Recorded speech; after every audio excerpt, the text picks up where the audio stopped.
ខ្ញុំមានមហិច្ឆតារះឲ្យខ្ពស់នៅលើវេហាសាងភាពអង្ចាបាញ់ចេញទេពកោសលដែលមានអភិវឌ្ឍដល់ខាសមត្ថភា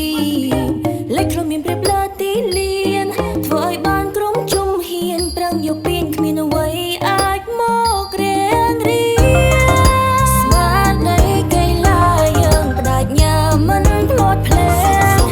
ការពារពិតទាំងជារនាងខ្សែការពារ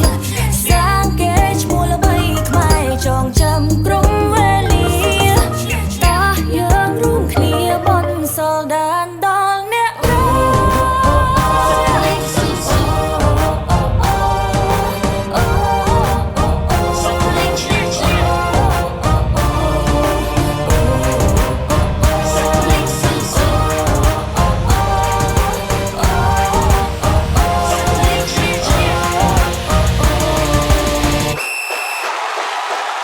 ជិមជើងជុតទៅលៀនឬសាច់ពីអ្នកត្រូវតែជឿជាក់ស្មារតីហើយនឹងកីឡាគឺអាចនឹងពឹងពាក់មានគំនិតមិនរាក់តែកុសលជាទីបំនាអាចថាបានជាសភាវៈមួយដែលមានសម្បញ្ញញ្ញា But do youត្រូវតែ get up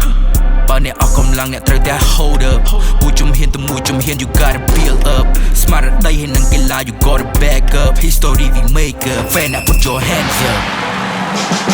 អ្នកគឺជាខ្សែបញ្ចុះដំណើរឲ្យក្រុមធ្វើទៅបង្គោលទីហើយខ្សែបំរើបណ្ដាបាល់ like 1 2 1 2សងតង់ដូចជាសាមគ្គីស៊ីចង្វាក់ like melody ផ្ដោតអារម្មណ៍គ្រប់វិនាទី memory strategy honestly you're a key player សុតបាល់ពេលនឹងទី to the goalkeeper ทีมយើង victory yeah we all need her celebrate the party yeah we ball in her yeah we ball អ្នកដែលស៊ូមិនយូរនេះគង់តែឈ្នះអ្នកជាក្តីសង្ឃឹមខ្ញុំទន្ទឹងនឹងរាខិតខំដែលមិនរអ៊ូ